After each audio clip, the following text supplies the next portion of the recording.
मौसम से जुड़ी जानकारी और लाइव मौसम खबरों के लिए हमारे YouTube चैनल को सब्सक्राइब करें और बेल आइकॉन दबाकर हर अपडेट पर रखें नजर। दोस्तों, स्काई मैट वेदर में आपका बहुत बहुत स्वागत है। मेरा नाम महेश फलावत है। तो मानसून में जो उतार चढ़ाव देखने को मिलते रहते हैं, कभी उत्तर भारत में भारी बारिश होती है, कभी मध्य भारत में और कभी पश्चिमी तट पर।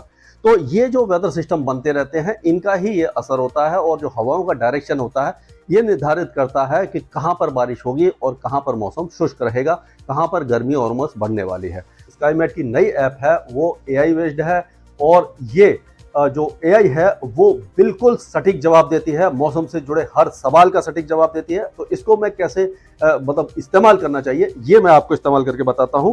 तो आप देखिए कि ये स्काई मैट की ऐप को पहले खोलना है और उसमें लैंग्वेज को सेलेक्ट करना है और उसके बाद क्वेश्चन पूछने हैं। जो भी आप क्वेश्चन पूछोगे उसका जवाब ये बोलकर भी देगी और ये राइटिंग में भी आपको जवाब मिलेगा। जैसे मैं पूछता हूं, मुंबई के बारे में बात करते हैं। मुंबई में मौसम कैसा रहेगा? आज का अधिकतम तापमान 28 है और न्यूनतम तापमान 27 डिग्री सेल्सियस है और भारी बारिश होगी। यह इसने जवाब दिया और लिख के भी दिया। और अब अगला सवाल पूछते हैं, मुंबई में भारी बारिश कब होगी? आज भारी बारिश होगी। 15 दिनों के लिए मौसम पूर्वानुमान आप नीचे जांच कर सकते हैं। अब उससे जुड़ा हुआ एक और सवाल पूछते हैं महाराष्ट्र का। नागपुर का कैसा मौसम रहेगा? मौसम 30 डिग्री सेल्सियस है। 15 दिनों के लिए मौसम पूर्वानुमान आप नीचे जांच कर सकते हैं। नासिक में भारी बारिश कब होगी? आज हल्की बारिश होगी। 15 दिनों के लिए मौसम पूर्वानुमान आप नीचे जांच कर सकते हैं। मुंबई में बारिश की क्या संभावना है? सोमवार भारी बारिश होगी। 15 दिनों के लिए मौसम पूर्वानुमान आप नीचे जांच कर सकते हैं। तो आपने देखा, मैंने जितने भी सवाल पूछे उसका इसने बोलकर जवाब दिया और 15 दिन का पूर्वानुमान भी दिखाया। तो इस तरह से आप सबसे आगे रहेंगे और अगर स्काई मैट की ऐप को डाउनलोड करेंगे तो इससे आपको ये फायदा होगा कि आपको मौसम की जानकारी मिलेगी और बिना उसको टाइप करे आप क्वेश्चन पूछ सकते हैं, बोल के क्वेश्चन पूछ सकते हैं। और इससे और जो इस ऐप में बहुत सारे और दूसरे भी फीचर्स हैं, जैसे सैटेलाइट पिक्चर है, आर्टिकल्स हैं, लाइटिंग है, सब कुछ है।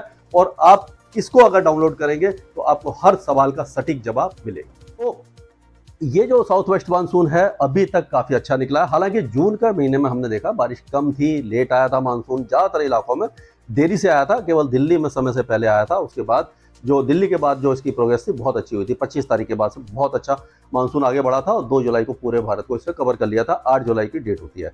तो अब जो वेदर स्थिति बनी हुई है वो ये है कि जुलाई का महीना जो है वो अच्छा गुजरने वाला है। जैसे पहले आशंका जताई जा रही थी, ज़्यादातर मॉडल दिखा रहे थे, तो हमने भी यही बताया था, क्योंकि जो ग्लोबल मॉडल होते हैं और उसी के हिसाब से फोरकास्ट होता है।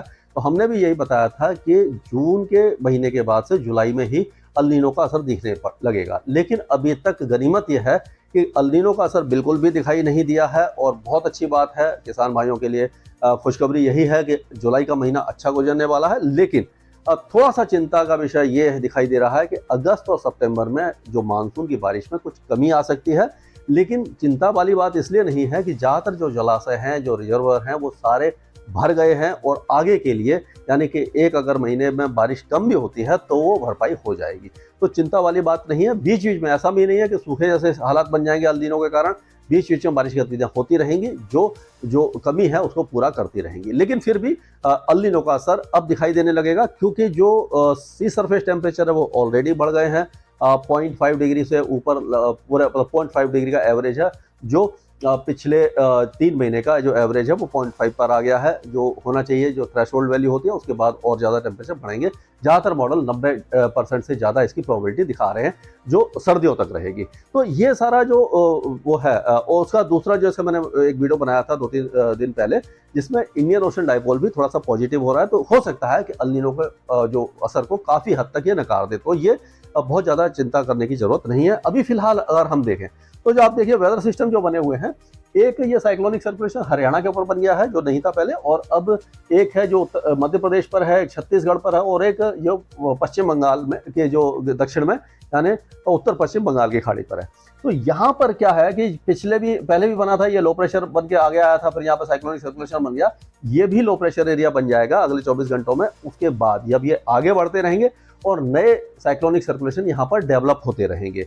जो एमजीओ है वो लाइट एम्पलीट्यूड के साथ, यानी कि थोड़ा कमजोर होता हुआ ये हिंद महासागर और कॉन्टिनेंटल मैरीटाइम सी के आसपास गुजर रहा है। 3 और 4 जो उसके वो होते हैं, क्या कहते हैं, जो उसका जो लोकेशन होती है, जो 8 लोकेशन है पूरी जो हमने दिखाई थी कि पूरे ग्लोब का चक्कर लगाता है, वो 1 और 2 जो है 2 और 3 जो है वो हिंद महासागर में जाता है। तो ये हिंद महासागर के आगे से होता हुआ गुजरेगा और उसका प्रभाव थोड़ा दिखाई दे रहा है कि जो साइक्लोन जेनेसिस जो हो रही है, यानी जो चक्रवाती हवाओं के क्षेत्र बन रहे हैं, उनको थोड़ा सा एनहेंस कर रहा है।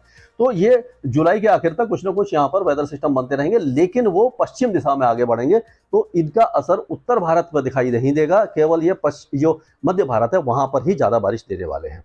तो अभी फिलहाल गिलगिट बाल्टिस्तान, मुजफ्फराबाद, लद्दाख और जम्मू कश्मीर, यहाँ पर छुटपुट बारिश की गतिविधियां रहेंगी। बादल फटने की संभावना नहीं है, कोई भारी बारिश की संभावना नहीं है। हिमाचल और उत्तराखंड में 2 दिन हल्की से मध्यम बारिश और 1-2 स्थानों पर भारी बारिश हो सकती है। 22 और 23 तारीख को एक बार फिर भारी बारिश की संभावना पहाड़ों पर है। तो हम कह सकते हैं कि अगले कम से कम जुलाई के महीने में आप पहाड़ों का रुख ना करें। ऑलरेडी रोड वगैरह टूटी हुई है और काफ़ी ज़्यादा वहाँ पर डिस्ट्रक्शन हो चुका है, तो अभी भी बारिश की संभावना बनी हुई है, तो वहाँ पर अवॉइड करें जाना। अभी पंजाब, हरियाणा, दिल्ली, उत्तर प्रदेश, बिहार, झारखंड और पश्चिम बंगाल के ज़्यादातर इलाके, ये जो गंगा का मैदानी क्षेत्र है, यहाँ पर बारिश की गतिविधियों में काफ़ी ज़्यादा कमी आने वाली है। ये जो इलाका है, यहाँ से आप मान के चलिए ये जो पूरा इलाका काफ़ी ज़्यादा ड्राई हो जाएगा। लेकिन पंजाब, हरियाणा और दिल्ली में हल्की फुल्की बौछारें आज हो सकती हैं। उसके बाद यहाँ पर भी मौसम 2-3 दिन के लिए शुष्क हो जाएगा। और जो वेदर सिस्टम है, क्योंकि आप देख सकते हैं कि जो एक्सिस ऑफ मानसून ट्रफ थोड़ा सा नीचे आ जाएगी और ये नीचे ही रहेगी, क्योंकि जो लो प्रेशर एरिया या जो साइक्लोनिक सर्कुलेशन बनते हैं, कोई भी बड़ा जो वेदर सिस्टम होता है, क्योंकि क्या होता है कि जो हल्के वेदर सिस्टम है जैसे ट्रफ वगैरह है, उसको वो ऑसिलेट करती है, जो बड़े लो प्रेशर एरिया या डिप्रेशन है उनकी तरफ खींचती है। क्योंकि जब यहाँ पर लो प्रेशर एरिया बनेगा तो ये आगे आएगा। यहाँ पर अगर मान के चलिए यहाँ पर ये लो प्रेशर एरिया बन गया यहाँ पर इधर, तो हवाएं क्या है यहाँ पर ऊपर उठेंगी। जब ऊपर उठेंगी तो उसको भरने के लिए हवाएं ऊपर से नीचे आएंगी, तो ये एक्सिस ऑफ मानसून ट्रफ इसी के आसपास बनी रहेगी, ये ऊपर नहीं जा पाएगी। ये कारण होता है कि ये जो एक्सिस ऑफ मानसून ट्रफ है बड़े वेदर सिस्टम की तरफ सरकती है। ये 26-27 तारीख के आसपास ये सारे वेदर सिस्टम कमजोर हो जाएंगे, फिर एक्सिस ऑफ मानसून ट्रफ ऊपर चली जाएगी। तो 24-25-26 तारीख से हो सकता है कि एक बार फिर उत्तर भारत में बारिश की गतिविधियां शुरू हो जाए, खास करके पंजाब, हरियाणा, उत्तरी राजस्थान और पश्चिमी उत्तर प्रदेश के साथ साथ दिल्ली एनसीआर में बारिश की गतिविधियां उस दौरान बढ़ जाएंगी और ये मंथ के आखिर तक रहेंगी। ये एरिया हमने कवर किया। अब हम मध्य भारत की तरफ चलते हैं। तो राजस्थान में अभी फिलहाल बारिश की गतिविधियां बहुत अच्छी होने वाली हैं, क्योंकि axis of monsoon trough Rajasthan के आसपास ही रहेगी और जो मॉइस्चर है वो यहाँ से भी अरब सागर और बंगाल की खाड़ी से यहाँ पहुँचेगा और साइक्लोनिक सर्कुलेशन वगैरह भी थोड़े से इसी की तरफ आएंगे। Low pressure area south Rajasthan की तरफ आएगा, तो साउथ राजस्थान और पूर्वी राजस्थान में भारी बारिश होगी। पश्चिमी और उत्तर पश्चिमी राजस्थान में बीच बीच में बौछारें होंगी, बीच बीच में ड्राई और ये वेट का जो है वो ऑसिलेशन होता रहेगा। तो उसी तरह से गुजरात में हमने देखा कि बारिश की गतिविधियां बहुत अच्छी हुई हैं और ये पिछले 2 दिन से हो रही हैं। तो अब बारिश की गतिविधियां यहाँ पर लगातार अगले 2-3 दिनों तक जारी रहेगी और गुजरात के लगभग हर जिले में बारिश होगी। केवल सौराष्ट्र और कच्छ के कुछ इलाके कम बारिश देखेंगे, लेकिन गुजरात रीजन जो पूर्वी गुजरात है वहाँ पर भारी बारिश की संभावना बनी हुई है। अब ये जो वेदर सिस्टम जैसे हमने बताया कि पश्चिम दिशा में आगे बढ़ेंगे, तो इनका असर क्या होगा कि जो ये साउथ उड़ीसा है, यहाँ से लेकर के साउथ उड़ीसा से लेकर के आप कह सकते हैं साउथ छत्तीसगढ़, मध्य प्रदेश के दक्षिणी इलाके, यहाँ से लेकर के राजस्थान के दक्षिणी इलाके, ये पूरा इलाका कवर करेंगे और यहाँ से लेकर के गोवा से लेकर के ये पूरा इलाका, यानी तेलंगाना का कुछ इलाका हो जाएगा। इसमें क्या होगा कि जो दक्षिणी उड़ीसा है, गजपति गंजम, कोरापुट और उसके आसपास के इलाके, यहाँ पर अच्छी बारिश होगी और उसी तरह से उत्तरी जो तटीय आंध्र प्रदेश है, श्रीकाकुलम, विजयनगरम, विशाखापट्टनम, इन इलाकों में भारी बारिश हो सकती है। आदिलाबाद वगैरह जो इलाके हैं और जो खम्मम है, वारंगल है, इन इलाकों में तेलंगाना में भारी बारिश की संभावना है। और जो जगदलपुर वगैरह के आसपास के इलाके हैं, यहाँ पर भी भारी बारिश हो सकती है। छत्तीसगढ़ में विदर्भ के ज़्यादातर इलाके भारी बारिश देखेंगे। साउथ एमपी में, या आप कह सकते हैं कि हरदा से लेकर के बैतूल, होशंगाबाद, छिंदवाड़ा, मंडला, अनूपपुर से लेकर के ये सिवनी, देवास, खांडवा, खरगोन, इंदौर, भोपाल, ये सारे इलाके भारी बारिश देख सकते हैं। बाकी जो इलाके हैं वहाँ मॉडरेट शावर्स होंगे और जो झांसी और उसके आसपास के इलाके हैं, टीकमगढ़ है, सीधी, सतना, सिंगरौली, पन्ना, ये जो इलाके हैं यहाँ पर बारिश की गतिविधियाँ काफ़ी ज़्यादा कम दिखाई देंगी, क्योंकि जो एक्सिस ऑफ मानसून तो नीचे रहेगी और वेदर सिस्टम जो थोड़ा सा मध्य भारत की तरफ जाएंगे। तो ये सारे इलाके कवर हुए। और मध्य महाराष्ट्र में जैसे कि नासिक, मालेगांव, जलगांव, ये जो इलाके हैं यहाँ पर तेज बारिश होगी और उसके बाद संभाजीनगर वगैरह में इन सारे इलाकों में तेज बारिश की संभावना है। और मुंबई में भारी बारिश हो रही है। अब बारिश की गतिविधियां अगले 24 घंटों तक और जारी रहेंगी, उसके बाद थोड़ी सी कमी आएगी, लेकिन मॉडरेट शावर्स उसके बाद भी होते रहेंगे पूरे कोस्टल महाराष्ट्र में गोवा तक। और कर्नाटका के कई इलाकों में भी बारिश की गतिविधियां रहेंगी, क्योंकि ये जो हवाएं हैं वो काफ़ी ज़्यादा तेजी से इस इलाके में आ रही है। यहाँ से इस तरह से ये खींचेंगे, ये जो लो प्रेशर एरिया यहाँ पर आएगा तो ये क्या है कि इनको खींचेगा हवाओं को, इसीलिए यहाँ पर बारिश काफ़ी ज़्यादा तेज होने वाली है। तो मराठवाड़ा के भी कुछ इलाके जो हैं जो विदर्भ से लगे हुए हैं, उन इलाकों में भारी बारिश की संभावना है। सांगली, सतारा, कोल्हापुर, उस्मानाबाद, परभनी, ये जो इलाके यहाँ पर बारिश कम होगी। और उसी तरह से इंटीरियर कर्नाटका में भी बारिश की गतिविधियां थोड़ी कम रहेंगी। दक्षिणी तेलंगाना से लेकर के ये जो इलाका है ये पूरा कम बारिश देखेगा, लेकिन जो कोस्टल एरियाज है यहाँ पर बारिश ज़्यादा होगी। और केरल में लाइट टू मॉडरेट रेन हो सकती है, और जो लाइट टू मॉडरेट रेन ये अंडमान और निकोबार द्वीप समूह में भी हो सकती है और उसी तरह से लक्षद्वीप में भी हो सकती है।